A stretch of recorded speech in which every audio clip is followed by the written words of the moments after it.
இங்க ஒரு பொண்ணு தன்னோட பாய் ஃப்ரெண்ட் கூட மூவிக்கு போலாம் அப்படின்னு சொல்லிட்டு 2 டிக்கெட்டை வாங்கிட்டு ஐஸ்கிரீம் வாங்கிட்டு வெயிட் பண்ணிட்டு இருக்கா. அவன் வெயிட் பண்ணி அந்த ஐஸ்கிரீம் உருகி போனதான் மிச்சம். அவன் வந்தா மாதிரியே தெரியல. ஒரு வழியா அந்த பையனுமே வந்துடுறான். எனக்கு கவர்மெண்ட் ஜாப் கிடைச்சிருச்சு, 2 பேரும் கல்யாணம் பண்ணிக்கலாமா அப்படின்னு சொல்லிட்டு அந்த பொண்ணு கிட்ட கேட்கறான். அதை கேட்ட அந்த பொண்ணும் ரொம்பவும் சந்தோஷப்படுறா. அதுக்கப்புறம் 3 வருஷம் கழிச்சு கட்டுறாங்க. அவங்க 2 பேரும் கல்யாணமும் ஆயிடுது. இப்போ அவன் சாப்பிட்டுட்டு இருக்கும்போது அவன் வாயில சாப்பாட்டுல வந்து கல்லு மாட்டிக்குது.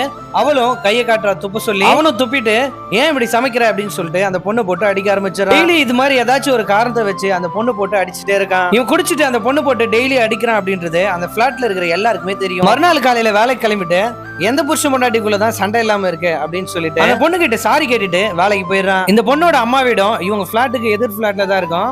அந்த வீட்டுக்கு போயிட்டு தான் புருஷனுக்கு எப்படிலாம் சமைக்கணும் அப்படின்னு சொல்லிட்டு நோட் பண்ணிட்டு வர. அவங்க அம்மாவும் டெய்லி அடிக்கிற புருஷனை நீ இவ்வளவு கேர் எடுத்து பாத்துக்கிற, அங்க இருக்கிறதுக்கு நீ இங்கேயே இருக்கலாம் அப்படின்னு சொல்லிட்டு திட்டுறாங்க. அது கேட்கிற அந்த பொண்ணு என் புருஷன் ஒரு நாள் மாறிடுவாமா அப்படின்னு சொல்லிட்டு சொல்றா. அந்த பிளாட்டுக்கு ஒரு டெலிவரி பாயுமே வரான். அவன் ஒரு செகண்ட் ஹேண்ட் மிக்ஸி எடுத்துன்னு வந்து 400 ரூபான்னு விலை சொல்றான். அவங்க அம்மா 100 ரூபாய்க்கு வேலைக்கு கேட்கறாங்க. அதெல்லாம் வேலைக்கு ஆகாது அப்படின்னு சொல்லிட்டு கிளம்பும் போது கரெக்டா அவங்க பொண்ணு வந்துடா. அந்த பொண்ணு இந்த மிக்ஸி எவ்வளவு விலை அப்படின்னு சொல்லிட்டு கேட்டா 100 ரூபாய் அப்படின்னு சொல்லிட்டு சொல்றான். அந்த பொண்ணு கையிலேயே 50 ரூபா தான் இருக்கும். இந்த பையனுக்கு அந்த பொண்ணு மேல ஒரு கண்ணு அப்படின்றதுனால 50 ரூபாய் வாங்கிக்கின்னு அந்த மிக்ஸியை கொடுத்துட்டு போயிடுறான். இப்போ ஒரு மெடிக்கல் ஷாப்ல போயிட்டு தன்னோட ஹஸ்பண்ட் குடிக்கிறான் அப்படின்றதுக்காக ஒரு மாத்திரை வாங்கிட்டு வர. அந்த மெடிக்கல் ஷாப் காரங்கிட்ட என் புருஷன் கிட்ட சொல்லிடாதீங்க அப்படின்னு சொல்லிட்டு வரா. அவங்க வீட்டுக்காரனும் வேலைக்கு போயிட்டு வீட்டுக்கு வந்துடுறான்.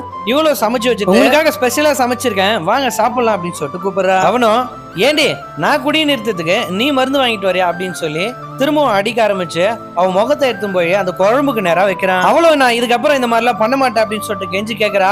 அவனும் திரும்பவும் போட்டு அந்த பொண்ணு அடிச்சுட்டு போய் பட்டு தூங்கிடுறான். மறுநாள் அம்மா கிட்ட பேசிட்டு இருக்கும்போது ஒரு ஐடியா வருது. குழந்தை வந்தா இதெல்லாம் சரியா போயிடும் அப்படின்னு சொல்லிட்டு யோசிக்கிறா. அதனால மாடர்ன் ட்ரெஸ் எல்லாம் போட்டுட்டு ஹஸ்பண்ட் வர்றதுக்காக இப்ப வெயிட் பண்ணிட்டு இருக்கா.